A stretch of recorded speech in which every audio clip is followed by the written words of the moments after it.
CM PACS से ग्रामीण क्षेत्रों में समृद्धि के नए द्वार खोलेंगे और सहकारी आंदोलन को फलने फूलने के लिए एक मंच मिलेगा।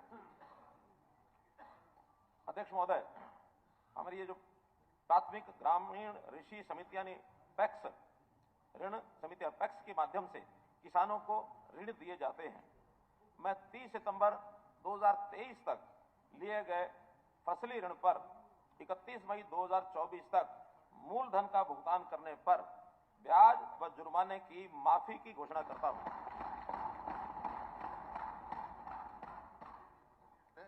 जो समय पर वापस देते हैं ब्याज तो 0%, जो समय पर नहीं देते हैं, मैं समय पर नहीं देते उनकी बात कर रहा हूं।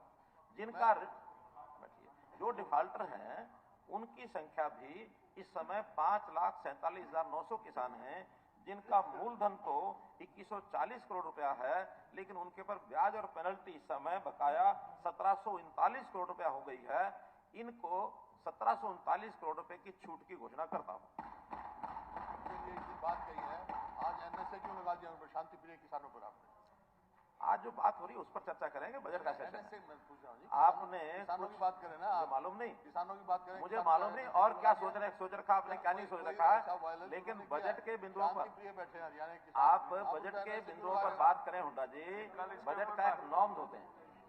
आज बजट की विषय की चर्चा हो रही है, इसलिए उस बिंदु को रख रहा हूं मैं। नहीं, किसान की बातें अभी चल रही हैं, किसान की बातें चल रही हैं। किसान जितना प्यारा आपको है उससे ज्यादा प्यारा मेरे को है। मैंने स्वयं अपने हाथ से हल भी चलाया है। मैं किसान हूँ, किसान का बेटा हूँ। आज भले छोटी किसानी मेरी होगी, मैं किसान हूँ, मैं किसान के दर्द को समझता हूँ, मैं किसान के दर्द को समझता हूँ।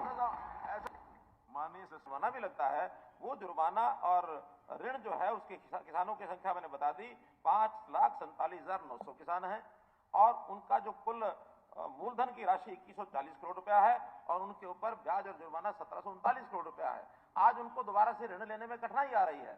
अब हम स्कीम ला रहे हैं कि अगर ये 30 सितंबर 2023 तक का यानी फसली ऋण जो पिछला लिया गया था, उस ऋण को यदि अगली फसल के समय 31 मई 2024 तक ये जमा करा करके अपने ब्याज और जो उनकी पेनल्टी है उसको माफ करा देंगे, उसके बाद ये दोबारा ऋण लेने के योग्य हो जाएंगे अगली फसल के लिए। जो वरिष्ठ नागरिक कर्मचारी भविष्य निधि का लाभ प्राप्त कर रहे हैं, उन्हें अब तक वृद्धावस्था सम्मान भत्ता ये नहीं दिया जाता है। कई ऐसे मामले भी सामने आए हैं जहां ईपीएफ पेंशन 3,000 रुपए प्रति माह से भी कम है। मैं ऐसे पेंशनधारियों को लाभ प्रदान करने के लिए वृद्धावस्था सम्मान भत्ता योजना में संशोधन करने का प्रस्ताव करता हूं, ताकि सरकार द्वारा दिए गए भत्ते और ईपीएफ पेंशन का कुल योग 3,000 रुपए प्रति माह या समय समय पर संशोधित वृद्धावस्था सम्मान भत्ते के बराबर हो जाए, ताकि वो कमी को पूरा कर दिया जाए। माननीय अध्यक्ष महोदय, पिछले साल मैंने अपने बजट भाषण में घोषणा की थी कि भविष्य में दिव्यांग बच्चों के स्कूल सीधे सरकार द्वारा संचालित किए जाएंगे, ताकि ऐसे बच्चों की उचित शिक्षा और देखभाल सुनिश्चित की जा सके। मुझे बताते हुए खुशी हो रही है कि 7 स्कूलों के लिए यह प्रक्रिया शुरू कर दी गई है। के सदस्य की मृत्यु होने पर दयालु योजना के अंतर्गत वित्तीय सहायता प्रदान करने के लिए परिवार पहचान पत्र के आंकड़ों के आधार पर क्रियान्वित की जा रही है। योजना के शुभारंभ के बाद वित्त वर्ष 23-24 में अब तक 8,067 लाभार्थी परिवारों को 310 करोड़ रुपए की वित्तीय सहायता प्रदान की गई है। माननीय अध्यक्ष महोदय, हमने एक योजना डिफॉल्ट वाले बिजली उपभोक्ता इनके लिए शुरू की थी, जिसमें डिफॉल्ट करने वाले सबसे गरीब परिवार डिफॉल्ट राशि की छूट के पात्र होंगे, जिनकी परिवार पहचान पत्र में सत्यापित आय 1 लाख रुपया प्रति वर्ष तक है। जो डिस्कॉम के घरेलू उपभोक्ता हैं या थे, जिनकी बिजली की औसत मासिक आय पिछले 12 महीनों में 150 यूनिट प्रति माह तक है, वे 2 या अधिक बिलिंग चक्रों के लिए डिफॉल्टर हैं। इस योजना के तहत जनवरी 24 तक 15,476 उपभोक्ताओं को लाभ मिला है, जिनकी कुल 74 करोड़ रुपए की राशि माफ की गई है। सरकार ने सबसे गरीब परिवारों के आय को कम से कम 1,80,000 रुपए प्रतिवर्ष करने के उद्देश्य से मुख्यमंत्री अंत्योदय परिवार उत्थान योजना ये शुरू की गई है।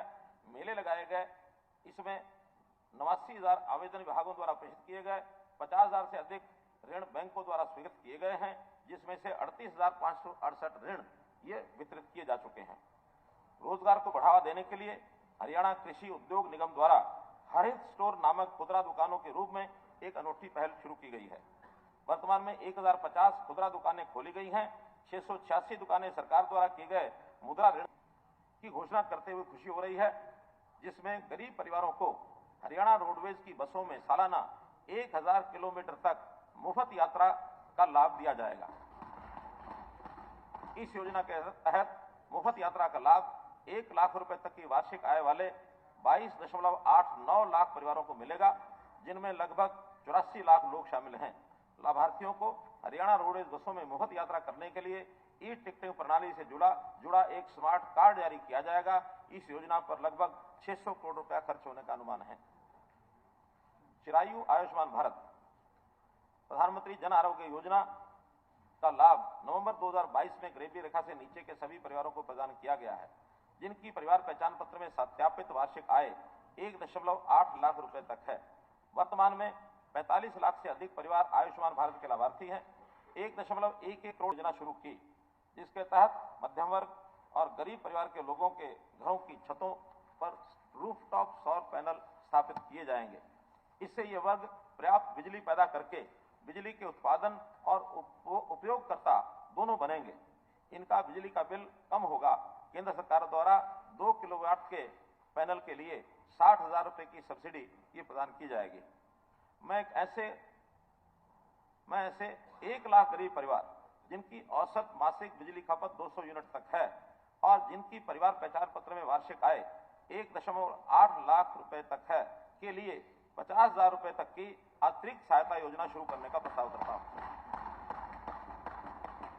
इससे गरीब परिवार पीएम सूर्योदय योजना का लाभ उठा सकेंगे, अपनी घरेलू जरूरतों के लिए बिजली का उपयोग कर सकेंगे और बिजली वितरण कंपनियों को बिजली की आपूर्ति करने वाले उत्पादक भी बन सकेंगे। योजना का विवरण बाद में अधिसूचित किया जाएगा। मैं वर्ष 2024-25 के बजट में सेवा प्रस्ताव करता हूं, जो चालू वित्त वर्ष से 13.5% की वृद्धि करके 10,000। युवा सशक्तिकरण, रोजगार और उद्यमिता सरकार के लिए एक महत्वपूर्ण क्षेत्र रहा है। गत वर्षों में हरियाणा कौशल विकास मिशन द्वारा निजी प्रशिक्षण भागीदारों के माध्यम से कौशल प्रशिक्षण का कार्य किया जा रहा है। सरकार ने सरकारी औद्योगिक प्रशिक्षण संस्थान यानी ITI के माध्यम से अल्पकालिक कौशल विकास और प्रशिक्षण देने पर बल देने का निर्णय लिया है। मिशन 60,000, इसके तहत सरकार आने वाले वर्षों में कम से कम 60,000 युवाओं को कौशल प्रशिक्षण और रोजगार के अवसर प्रदान करने का हमने लक्ष्य रखा है।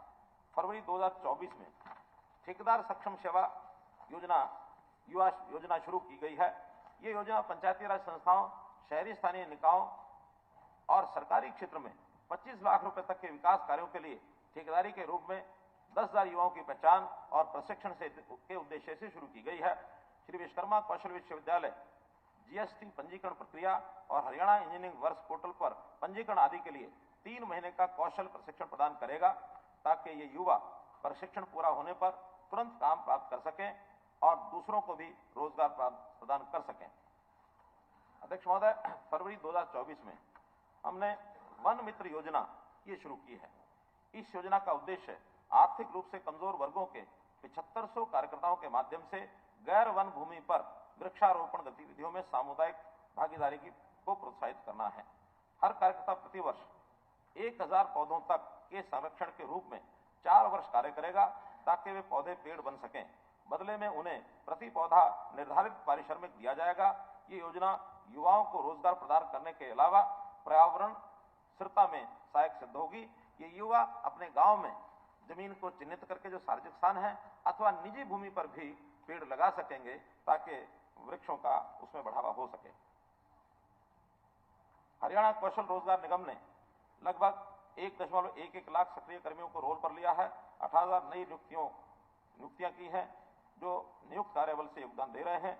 HKRN के माध्यम से तैनात कार्यबल को सामाजिक और स्वास्थ्य देखभाल लाभ मिल रहा है, जिससे कार्य के अनुकूल वातावरण को बढ़ावा मिला है। HKRN सक्रिय रूप से अंतर्राष्ट्रीय रोजगार बाजार में विदेशी प्लेसमेंट के अवसर तलाश रहा है।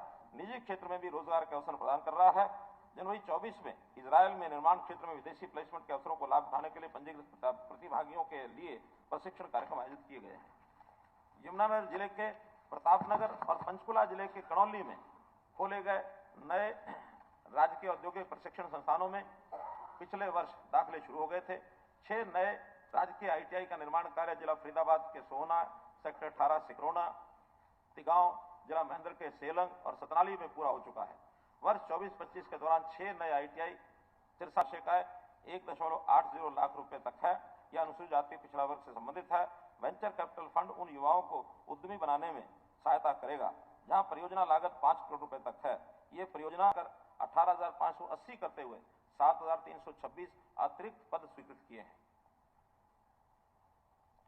संग्रहण के बाद ठोस अपशिष्ट के उचित प्रबंधन के लिए 10,000 उससे अधिक आबादी वाले सभी महाग्रामों की ग्राम पंचायतों में अपशिष्ट प्रबंधन शेड का निर्माण प्रबंधन की संगठित और संस्थागत प्रणाली से गांव स्वच्छ होंगे।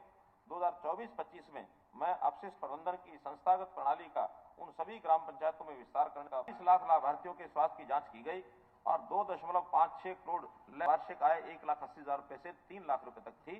इसके लिए उन्हें 1,500 रुपए नाम मात्र वार्षिक भुगतान करना होता है। मैं अब चिरायु आयुष्मान भारत योजना का लाभ उन परिवारों तक बढ़ाने का प्रस्ताव करता हूं जिनकी वार्षिक आय 3 लाख रुपए से अधिक है। अब 3 लाख से 6 लाख रुपए की वार्षिक आय वर्ग वाले लोग 4,000 रुपए के वार्षिक योगदान का भुगतान करके और 6 लाख रुपए से अधिक की वार्षिक आय वर्ग वाले लोग 5,000 रुपए से अधिक 5,000 रुपए के वार्षिक योगदान का भुगतान करके चिरायु आयुष्मान भारत योजना का लाभ प्राप्त कर सकते हैं। इसमें हरियाणा अपने नागरिकों को सार्वजनिक स्वास्थ्य बीमा प्रदान करने के लक्ष्य को प्राप्त कर लेगा। Post graduate institute of dental science Rohtak में एक दीदी बनाने का प्रस्ताव है। ड्रोन भी लखपति ड्रोन दीदी महिलाओं के लिए तो बहुत कुछ हो रहा है। सरकार द्वारा राशन की उचित मूल्यों की दुकानों में महिला आवेदकों के लिए 33% आरक्षण का प्रावधान किया गया है। इसमें एसिड हमले की शिकार महिलाओं और विधवाओं को प्राथमिकता दी जाएगी। आवेदन मांगकर 3,224 उचित मूल्यों की दुकानों के आवंटन की प्रक्रिया शुरू हो गई है। वर्ष तक आयु वर्ग के बच्चों में बौनेपन, कद के अनुपात में वजन न होने और कम वजन की घटनाओं को 50% तक कम करने का लक्ष्य रखा था। राष्ट्रीय परिवार सर्वेक्षण डाटा में दर्शाया गया है कि हरियाणा में 5 वर्ष तक की आयु वर्ग में 27.5% बच्चे प्रोएक्टिव मोड में लागू करने का प्रस्ताव करता हूं। इससे सरकार सीधे लाभार्थी परिवार तक पहुंच सकेगी और समय पर जीवन बीमा निगम में लाभ जमा करवाना सुनिश्चित कर सकेगी। वित्त वर्ष 2000 पहचान पत्र जोड़ करके स्वचालित और सक्रिय बना दिया गया है।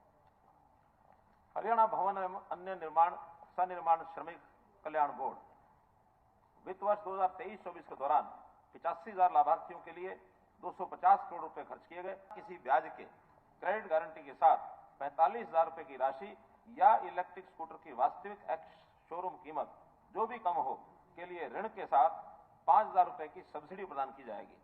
इसके लिए गिग वर्कर का परिवार पहचान पत्र तथा ई श्रम पर पंजीकृत होना अनिवार्य है।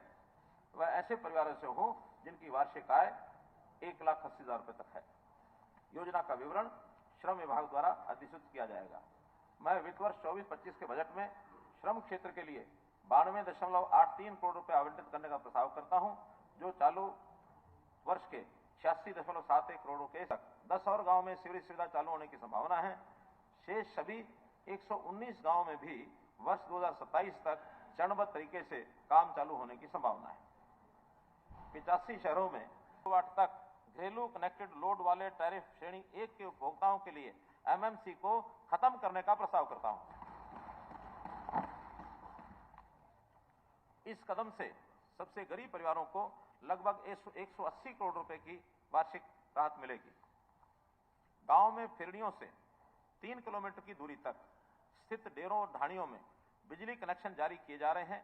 आवेदक से गांव की फिरनी से 300 मीटर तक कनेक्शन सेवा शुल्क वसूल किया जाएगा, जबकि पहले 150 मीटर का प्रावधान था और बुनियादी ढांचे की लागत डिस्कॉम द्वारा वहन की जाएगी।